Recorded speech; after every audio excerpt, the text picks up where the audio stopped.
Assalamualaikum warahmatullahi wabarakatuh. Perkenalkan, kami dari kelompok 8 dalam mata kuliah dasar-dasar mikrobiologi yang akan membahas mengenai mikroorganisme yang merugikan dalam bidang lingkungan. Saya, Nilam Sari, dengan NIM 18231089 akan membuka presentasi pada hari ini, dibantu oleh teman-teman dan rekan-rekan saya, yaitu Ivo Pramadita 18231122 dengan Yumna Alfatini 18231086, yaitu mengenai pengertian mikrobiologi lingkungan. Nah, jadi mikrobiologi lingkungan itu merupakan bagian dari mikrobiologi yang mempelajari bentuk, sifat, serta peranan mikroorganisme di dalam lingkungan, di mana kita akan membahas mengenai mikrobiologi yang terdapat dalam lingkungan air, udara, serta tanah. Nah, jadi mikrobiologi air itu pengertiannya merupakan mikroorganisme yang ada di dalam air atau hidup di dalam air, atau yang dapat diangkat dari satu habitat yang lain dengan air.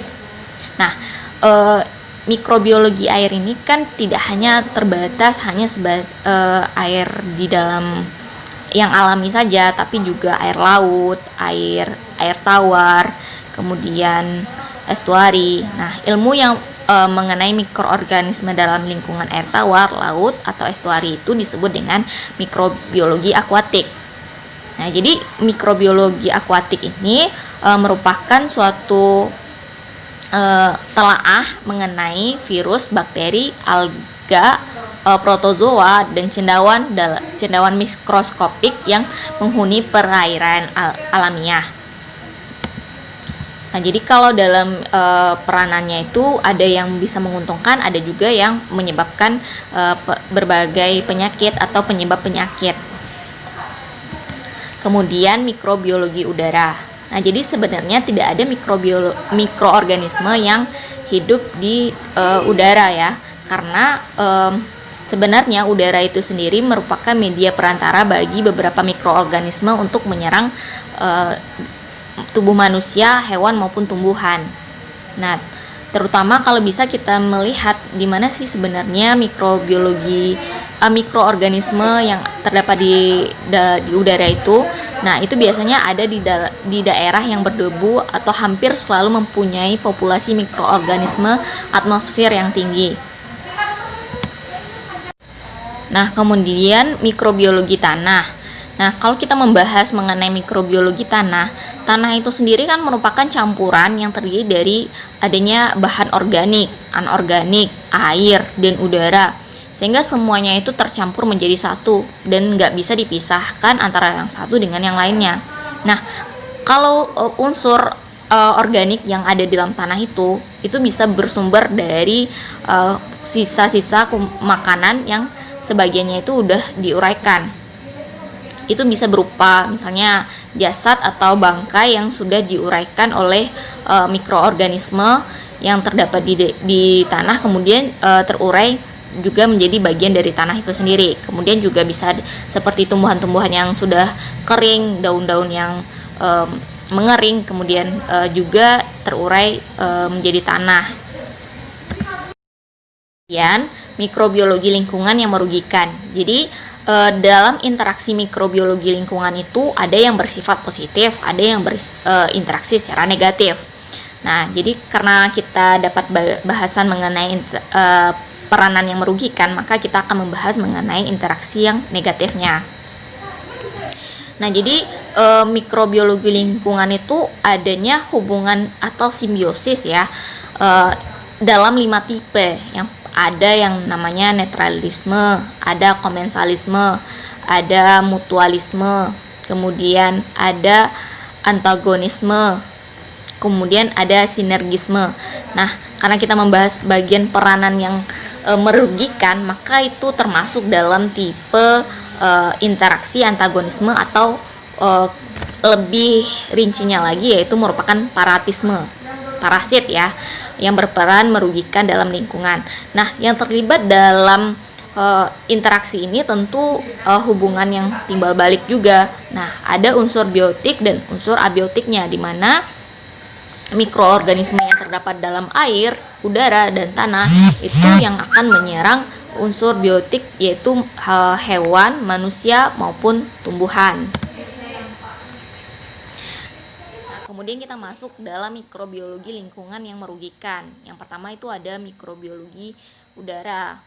Nah, dimana kan kita tahu bahwasanya udara tadi itu adalah media untuk menyebar atau terdapatnya mikroorganisme itu bisa menyerang manusia, hewan maupun tumbuhan. Nah, caranya itu ialah memindahkan mikroba lewat udara secara khusus. Jika seorang batuk atau bersin, meludah, maka terhembuslah percikan titik air besar maupun kecil, di mana titik-titik ini dapat mengandung mikroorganisme yang menyebabkan penyakit asal udara.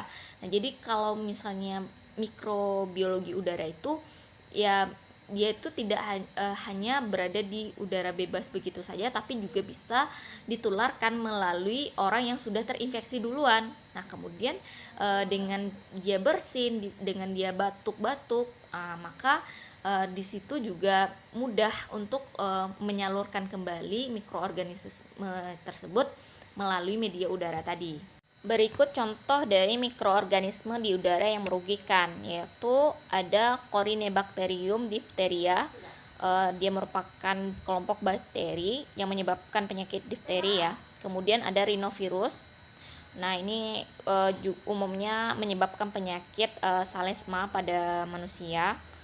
Kemudian ada Mycobacterium tuberculosis. Ini penyebab bakteri penyebab TBC, tuberkulosis. Kemudian ada influenza virus. Nah, kemudian selanjutnya itu ada Neisseria meningitidis, yaitu berupa bakteri yang menyebabkan penyakit meningitis. Kemudian ada Streptococcus pneumoniae, merupakan bakteri yang menyebabkan penyakit pneumonia. Nah, jadi bakteri-bakteri yang atau virus yang contoh-contoh ini, dia itu penularannya itu melalui media udara tadi. Nah, kemudian bagaimana cara mengendalikan penyakit asal udara ini ya dengan imunisasi nutrisi yang pertama, kemudian mengurangi kontak dengan yang sakit. Nah, kemudian juga jauh-jauh dari polusi-polusi udara yang mungkin di sana banyak terdapat mikroorganisme. Nah, yang kedua yaitu mikrobiologi lingkungan yang merugikan di dalam mikrobiologi tanah.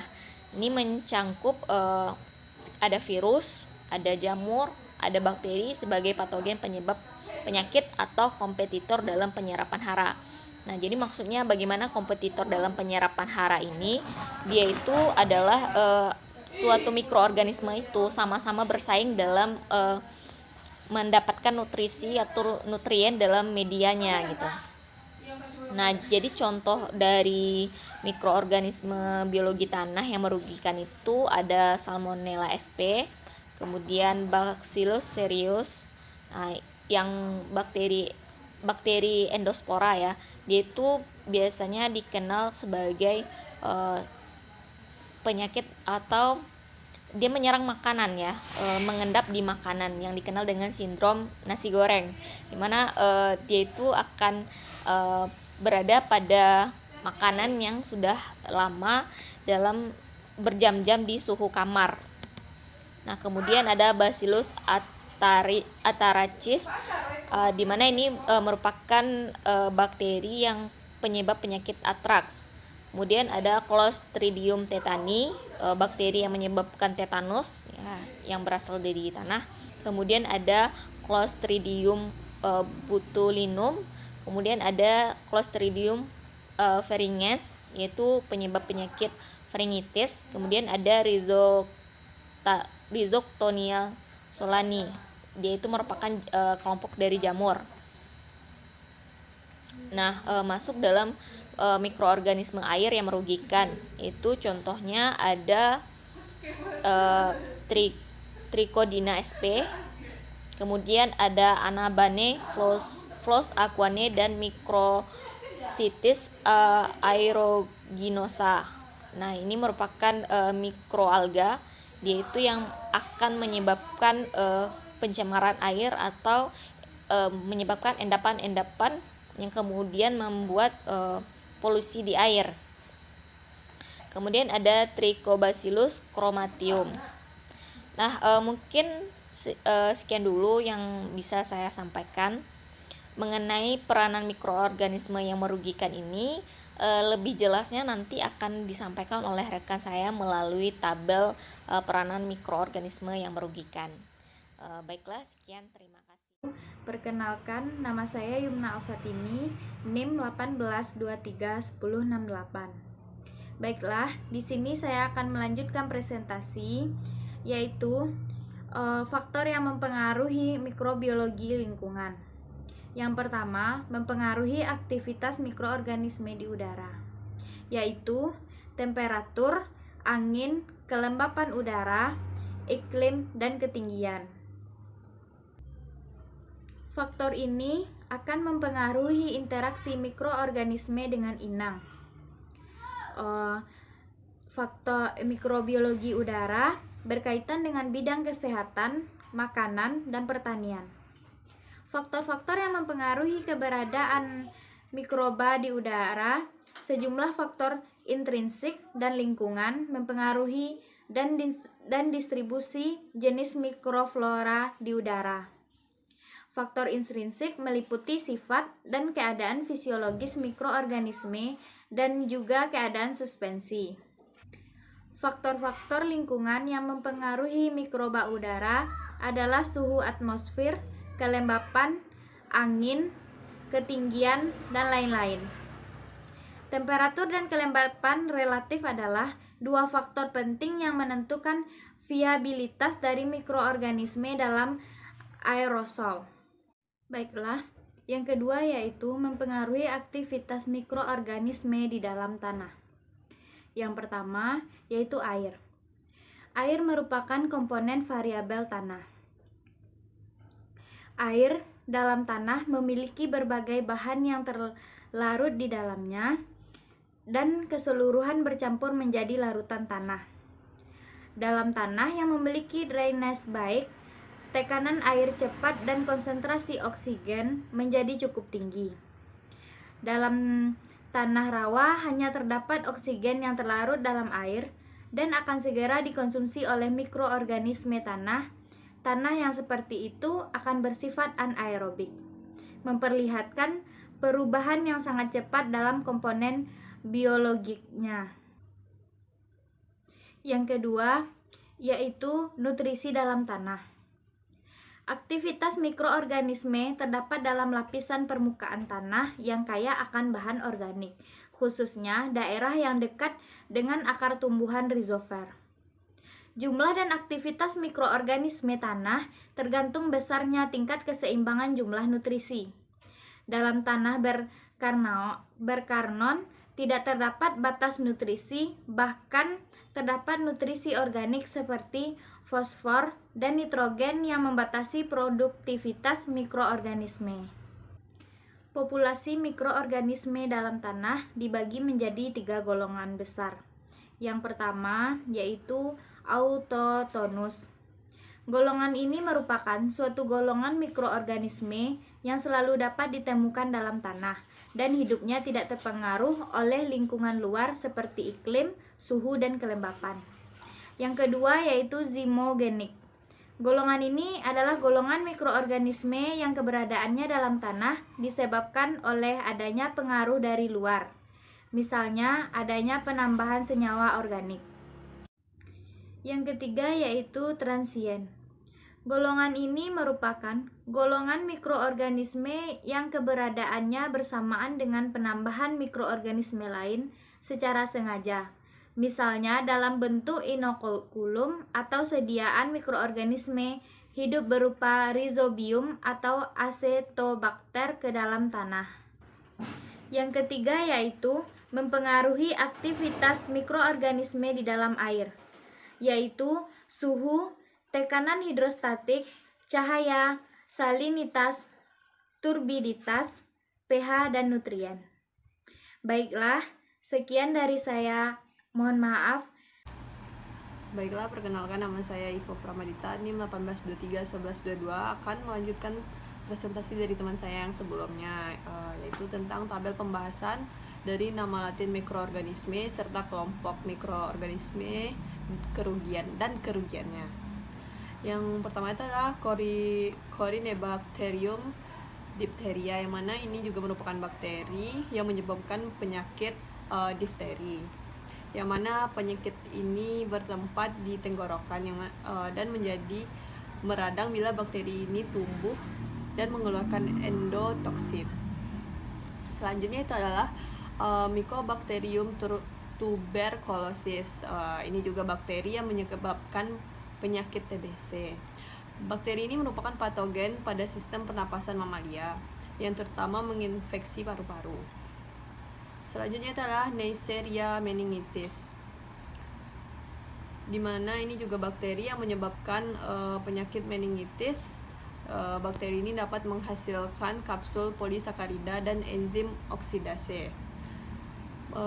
Umumnya bakteri ini tersebar melalui pernapasan atau respirasi. Selanjutnya itu adalah Streptococcus pneumonia. Ini juga bakteri yang menyebabkan penyakit pneumonia, dan bakteri ini berterbangan di udara, sehingga apabila terhirup masuk ke dalam tubuh, dan bakteri ini sering ditemukan pada saluran pernapasan. Selanjutnya itu adalah Salmonella sp, yang mana ini bakteri yang menyebabkan demam tifoid atau demam paratyphus dan keracunan makanan. Spesies-spesies dari Salmonella ini dapat bergerak bebas menghasilkan hidrogen sulfide. Dan selanjutnya itu adalah Bacillus cereus, di mana ini bakteri yang menyebabkan penyakit bawaan makanan. Bakteri ini biasa ditemukan di tanah dan makanan. Selanjutnya itu adalah Bacillus anthracis. Bakteri ini adalah menyebabkan penyakit antraks. Bakteri yang biasa ditemukan di dalam tanah di seluruh dunia. Jika bakteri ini masuk kepada hewan herbivora, itu akan menyebabkan bakteri ini bisa membunuh hewan tersebut dan dapat berkembang walaupun hewan tersebut sudah menjadi bangkai. Selanjutnya itu adalah Clostridia tetani, di mana ini bakteri yang menyebabkan tetanus. Ini dapat mempengaruhi kerja otak sehingga dapat menyebabkan kekakuan pada otak maupun saraf. Selanjutnya itu adalah Botulinum, di mana ini bakteri yang menyerang sistem saraf. Bila berada di lingkungan yang kekurangan oksigen, bakteri ini akan melepaskan racunnya. Selanjutnya itu adalah C. perfringens, mana bakteri ini yang menyebabkan keracunan makanan. Bakteri ini tersebar luas di lingkungan dan sering terdapat di dalam usus manusia, hewan peliharaan maupun hewan liar. Selanjutnya itu adalah Strenotix pyrolius, di mana ini bakteri yang menyebabkan air berwarna. Bakteri ini mengoksidasi senyawa fero menjadi feri. Selanjutnya yaitu adalah Thiobacillus chromatium, di mana bakteri ini adalah penghasil dari senyawa belerang, yaitu SO4 direduksi oleh bakteri yang menghasilkan H2S atau bau busuk. Selanjutnya itu adalah E. coli, di mana bakteri yang menyebabkan pencemaran air dan menyebabkan diare.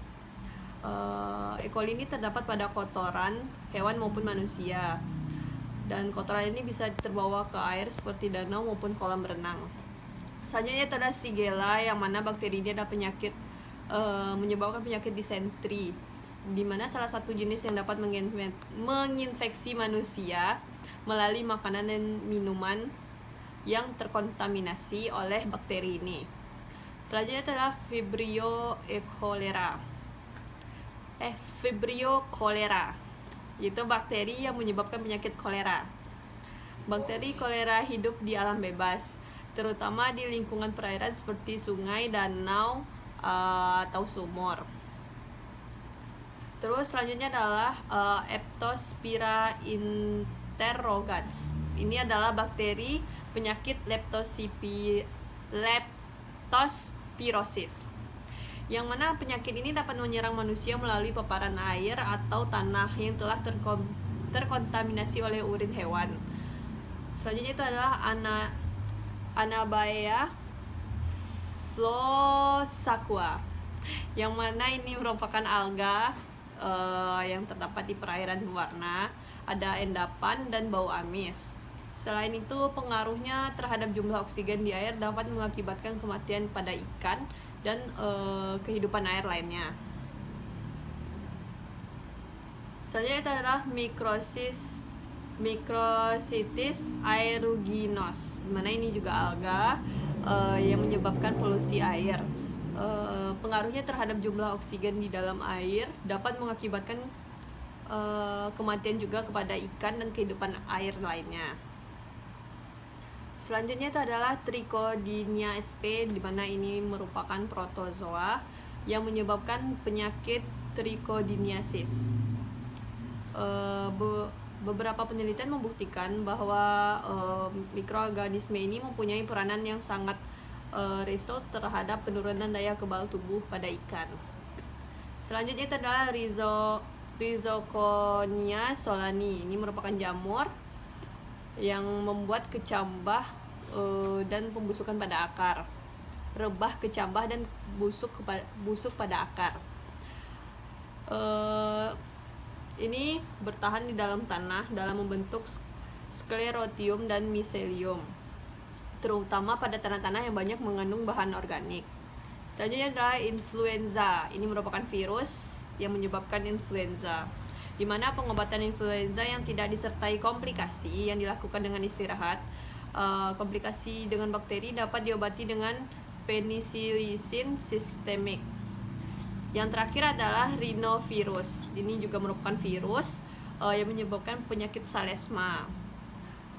Ini berdiameter 30 nanometer. Salesma pengobatannya dilakukan dengan cara istirahat yang cukup, pakaiannya hangat, minum yang banyak. Pencegahan penderita harus menutup hidung bila bersin, dan tangan harus sering dicuci. Sekian presentasi dari kelompok kami. Bila ada salah kata mohon maaf. Assalamualaikum warahmatullahi wabarakatuh.